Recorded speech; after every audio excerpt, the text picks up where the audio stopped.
Hello hello friends, welcome to all of you. आज लेकर के आया हूं आपके लिए एक शानदार वीडियो जिसमें हम जानेंगे कि आईबीसी यानी कि इंटरमीडिएट बल्क कंटेनर क्या होते हैं, इनके एडवांटेजेस क्या क्या हैं, कितने तरीके के होते हैं और कौन कौन सी इंडस्ट्री इन्हें यूज़ करती है। दोस्तों, आपने कभी नोटिस किया है कि liquid like wine, chemical, ink, paint, इन्हें किस तरीके से एक्सपोर्ट के लिए तैयार किया जाता है? तो इसी को समझने के लिए हम आज जानेंगे इंटरमीडिएट बल्क कंटेनर, जिन्हें हम आईबीसी बोलते हैं। आईबीसी बल्क कंटेनर काफ़ी इफ़ेक्टिव होते हैं, ड्यूरेबल होते हैं और इन्हें रीयूज़ किया जा सकता है। जब भी हम बात करते हैं लिक्विड की स्टोरिंग और ट्रांसपोर्टेशन की, तो आईबीसी हमारे जहन में आ जाता है। आईबीसी का काम होता है liquid like chemical, paste, solid और रॉ मटेरियल्स को स्टोर करना और कैरी करना, और इसे ट्रांसपोर्ट करने में हेल्प मिलती है।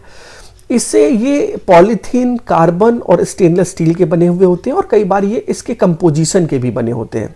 इन्हें अलग अलग नामों से जाना जाता है: IBC tote, IBC tank, pallet tank, और मोस्ट कॉमन साइज जो है वो 275 गैलन का होता है, जिसकी कैपेसिटी लगभग 1040 लीटर की होती है।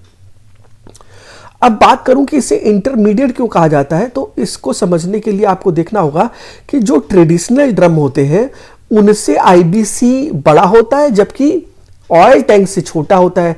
तो इसलिए इसे नाम दिया गया इंटरमीडिएट बल्क कंटेनर, क्योंकि ये ट्रेडिशनल ड्रम से बड़ा है और ऑयल टैंक से छोटा है, इसलिए इसका नाम पड़ा इंटरमीडिएट बल्क कंटेनर। अब ट्रेडिशनल ड्रम से अगर इसकी तुलना करी जाए, तो जहां एक तरफ ट्रेडिशनल ड्रम 260 लीटर ऑयल या वाटर कंटेन करता है, वहीं दूसरी तरफ आईबीसी जो है वो 1040 लीटर कैपेसिटी की होती है। तो ये काफ़ी इफेक्टिव है और इसमें ज़्यादा कैपेसिटी है।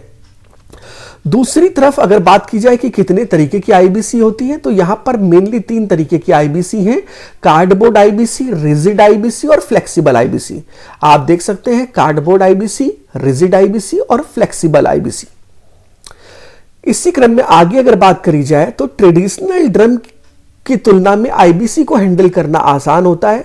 ट्रेडिशनल ड्रम में जो मैन पावर है वो ज़्यादा लगती है, जबकि आईबीसी में को आसानी से इजी हैंडलिंग कर लिया जाता है कम मैन पावर में।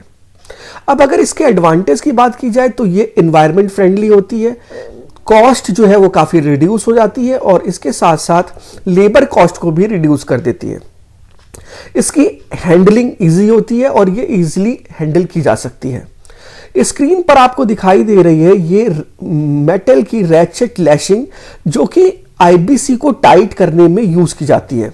यहां पर अगर आप देखें तो ये केज है, जिस केज के अंदर आईबीसी रखी हुई है, ये केज है मेटल का, और यहां पर ये देखिए ये एक टैप लगा हुआ है जिससे कि इसको फिल किया जाता है, मतलब इसको निकाला जाता है लिक्विड को यहां सर।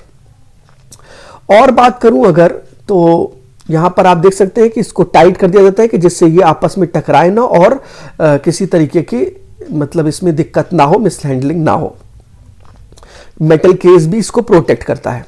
मैंने बोला कि इसकी हैंडलिंग इजी है, इसे प्रॉपर तरीके से लोड करने में कोई दिक्कत नहीं होती है, लोडिंग आसान हो जाती है। अब अगर बात करी जाए कि कौन कौन सी इंडस्ट्रीज हैं जो आईबीसी को यूज करती हैं, तो chemical industries, bakery industries, fragrance industries, beverages industries और फार्मा इंडस्ट्रीज और बेबी फूड इंडस्ट्रीज इन्हें इस्तेमाल करती हैं। आप यहाँ पर देख सकते हैं, मैंने डिटेल दे रखी है कि किन किन इंडस्ट्रीज में इसका इस्तेमाल होता है। दोस्तों, उम्मीद कर रहा हूँ आपकी इन्फॉर्मेशन बढ़ी होगी और आपको ये वीडियो अच्छा लगा होगा। Thank you so much.